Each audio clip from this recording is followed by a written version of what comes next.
दिन होना चाहिए मंगलवार। कौन सा दिन होना चाहिए? जम के बोलो जरा। मंगलवार का।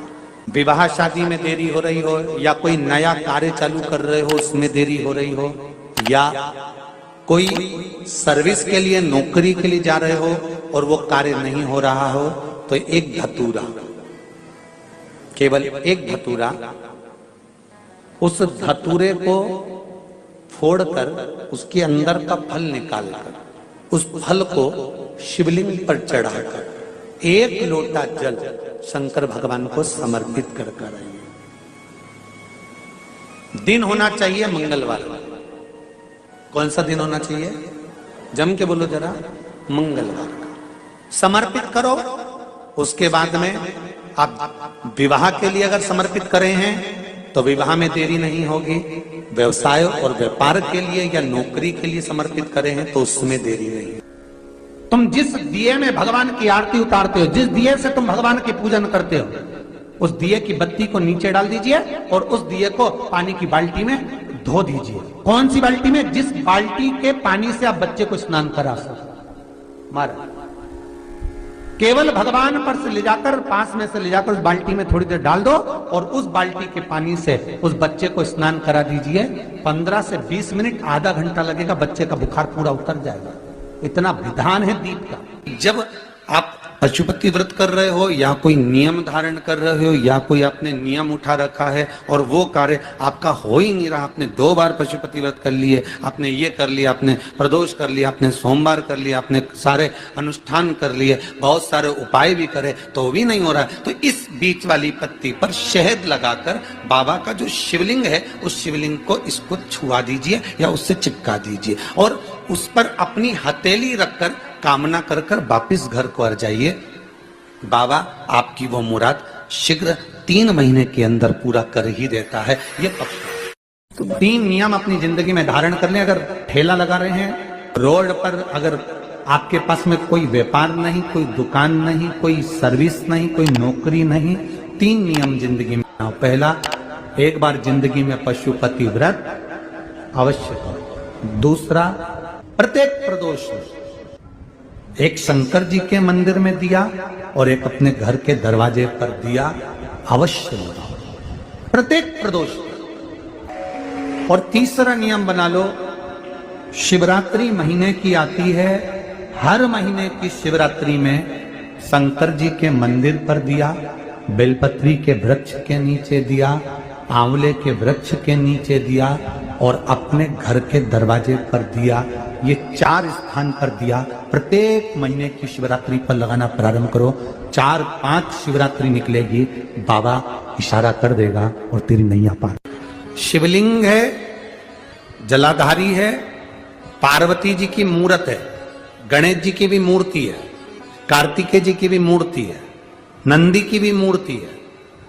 तो किसी ने कहा क्या गुरुजी, हम जब शंकर जी को जल चढ़ाते हैं तो पार्वती जी को, गणेश जी को, कार्तिकेय जी को, नंदी को, सबको जल चढ़ाना चाहिए? शिव महापुराण की कथा कहती है, केवल शिवलिंग पर आपने जो जल समर्पित करा है वो जल पार्वती जी को भी मिल गया, गणेश जी को भी मिल गया, कार्तिकेय जी को भी मिल गया। उसके सिवाय तुम्हें ये नहीं कि यहां भी जल चढ़ाओ वहां भी जल चढ़ाओ, ना, केवल शंकर जी पे तुमने जल चढ़ा दिया, शिव पिंडी पर जल चढ़ा दिया, वो जल तुम्हें शंकर भगवान का चढ़ा हुआ जल सबको प्राप्त हो गया। अब उसमें तुम्हें ये नहीं सोचना कि मैंने पार्वती जी को तो स्नान कराया ही नहीं, मैंने गणेश जी को तो स्नान कराया ही नहीं, मैंने कार्तिकेय को तो स्नान कराया ही नहीं, ना ना।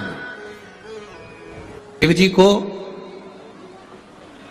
5 तरह से जल चढ़ाने का तरीका है। जैसे पंचामृत होता है, दूध, दही, शहद, घी, शक्कर, ये सब पंचामृत के अंतर्गत आते हैं, उसी तरह शंकर जी को 5 तरह से जल चढ़ाने का क्रम वर्णित किया गया। अब उसको समझेंगे, बहुत सावधानी से समझिएगा। पहला, जल लेकर आए, सीधे डायरेक्ट शंकर भगवान के शिवलिंग पर चढ़ा दिया, ये प्रथम जल का चढ़ाने का तरीका। दूसरा, जहां से पानी बहकर जाता है, जहां से जल बहकर जा रहा है, उसके ठीक विपरीत जल उत्तर में जा रहा है, आप दक्षिण में खड़े होंगे, और दक्षिण में खड़े होकर उत्तर की ओर मुख करेंगे और शिव जी को जल समर्पित करेंगे। ये रोग मुक्ति करने वाला है और हमारे रोग पर हमें विजय प्रदान करने वाला। ये जल चढ़ाने का था। एक सीधे मंदिर में गए, लोटा भर कर जल उठाया, शिव जी को चढ़ा दिया।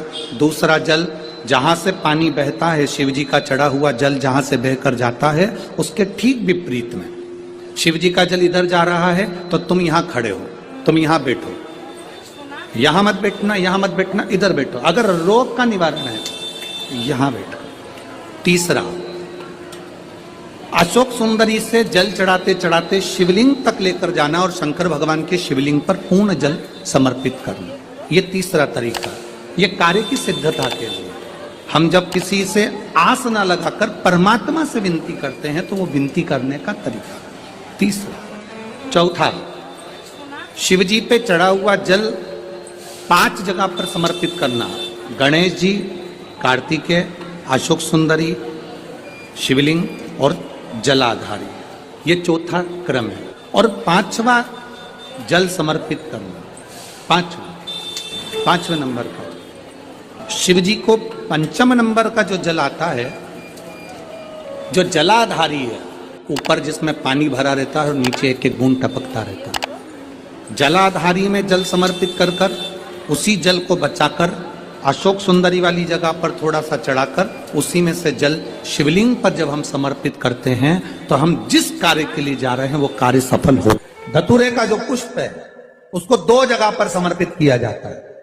अशोक सुंदरी के स्थान पर जो खिला हुआ भाग है उसको इस तरह से रखते हैं कि शिवलिंग की ओर उसका खिला भाग जाए, और डंडी का भाग इधर गणेश जी, कार्तिकेय जी और 33 कोटि जो देवी देवता हैं उस ओर उसका भाग जाए।